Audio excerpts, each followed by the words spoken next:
Everyone ready? Good.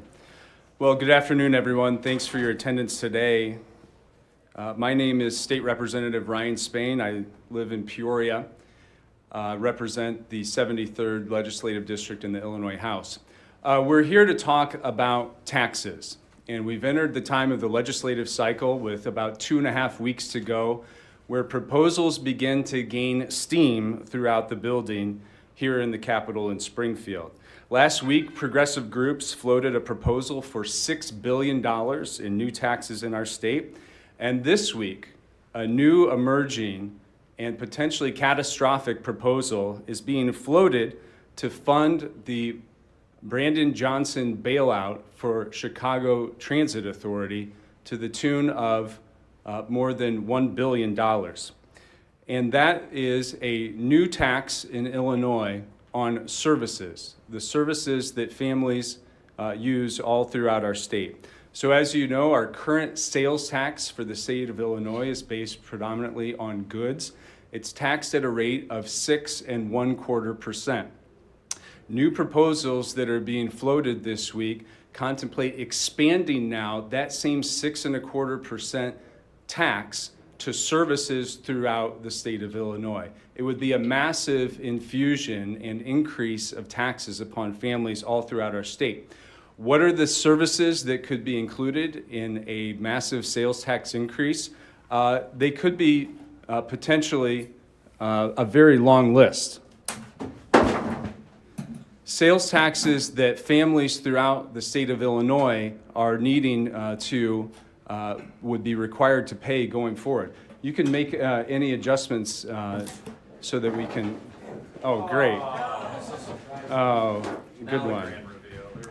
So look at this list of sales taxes that would now be expanded to services throughout the state of Illinois.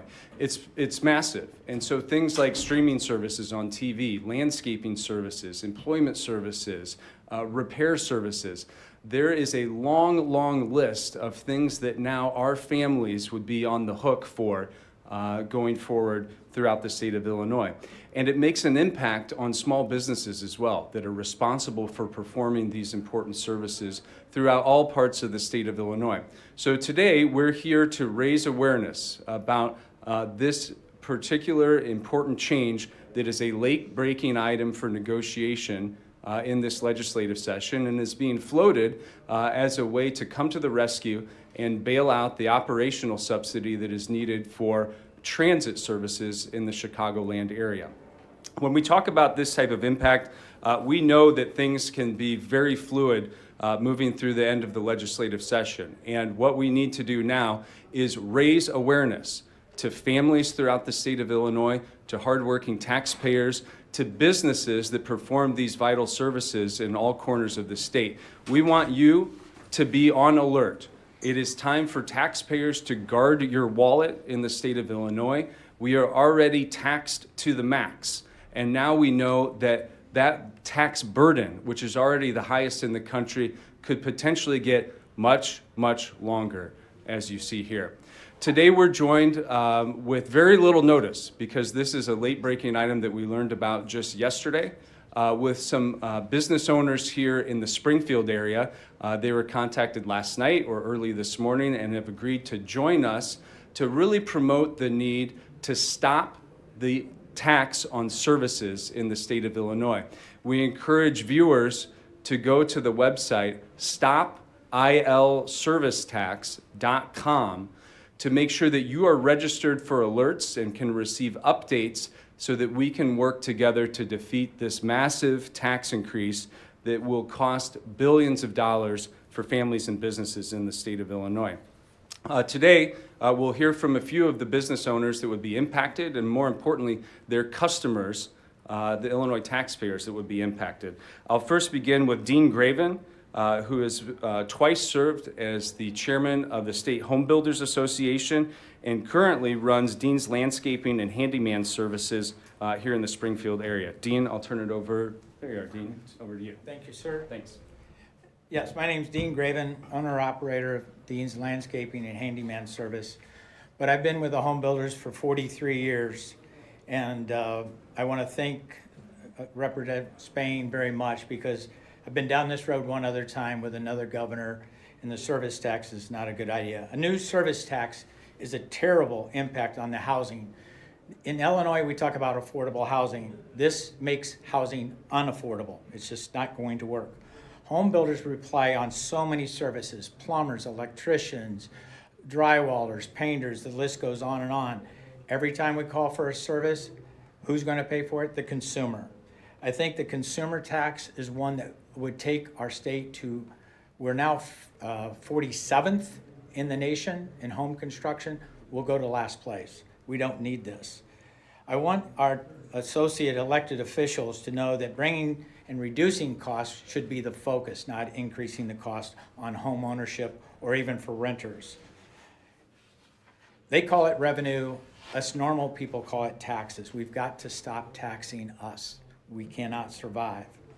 We lag in so many ways that I can't list any more than what he has. A service tax is bad for consumers, it's bad for home ownership, and it's actually bad for all of us that are trying to help our children. I have 6 grandchildren that probably will not be homeowners in their lifetime. It's not attainable.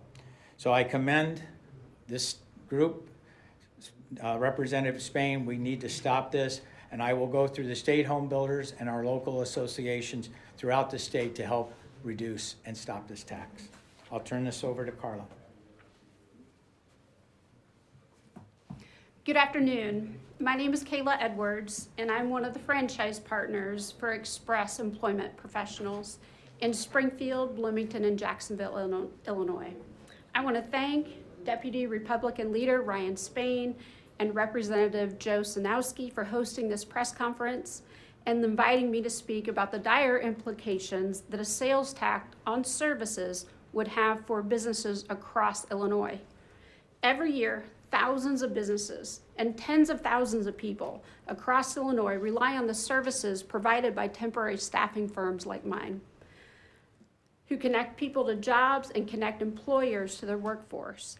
And the employees that we serve pay nothing for our services.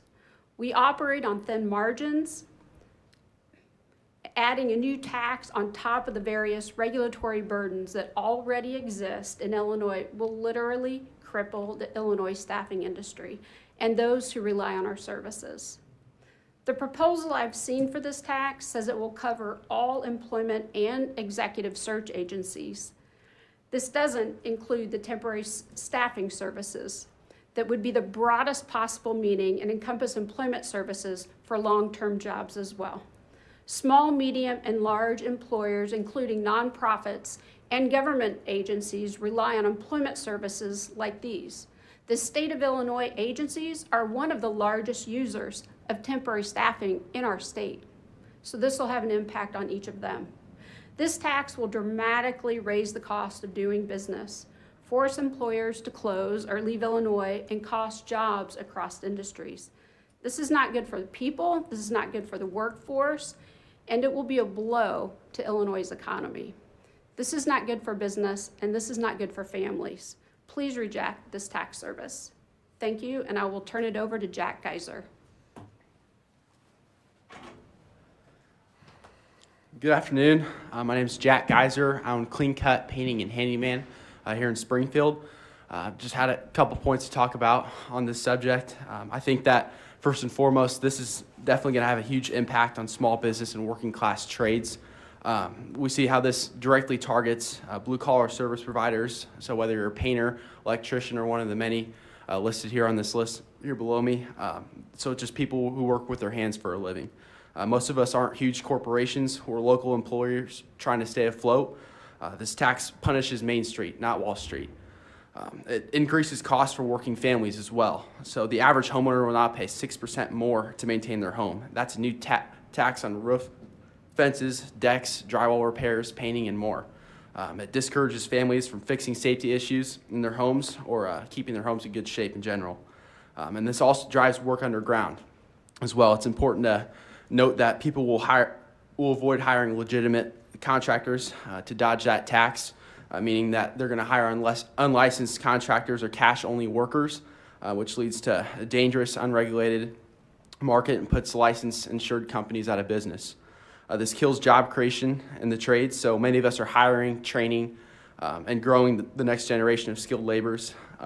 This tax forces us to raise prices, which means fewer jobs, less work, and more layoffs, especially during slower seasons for seasonal businesses.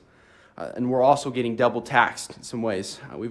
As a business owner, I already pay income taxes, workman's comp, and unemployment insurance. So this is just another tax to add on to that list. And I think that that's a very slippery slope, and there's really no telling when it's going to end and where. I appreciate you guys, and I'll turn it over to representatives. Thanks so much. Representative Joe Sosnowski, the 69th District. I reside in Rockford, which runs along the Wisconsin border and goes from Rockford to Huntley. I just want to talk briefly about the burden on families, working families in Illinois. And I just want to kind of point to three particular studies. There's plenty that we could bring up, and there's plenty of information that's been documented about Illinois being a high-tax state. But number one, there's been a study that's been out for decades, Rich States, Poor States, which ranks Illinois 46th in the nation as far as poor economic outlook. I think we might have moved up one spot, but it's only because California got even worse than we did. We've been at the bottom of the barrel of that study for many, many years.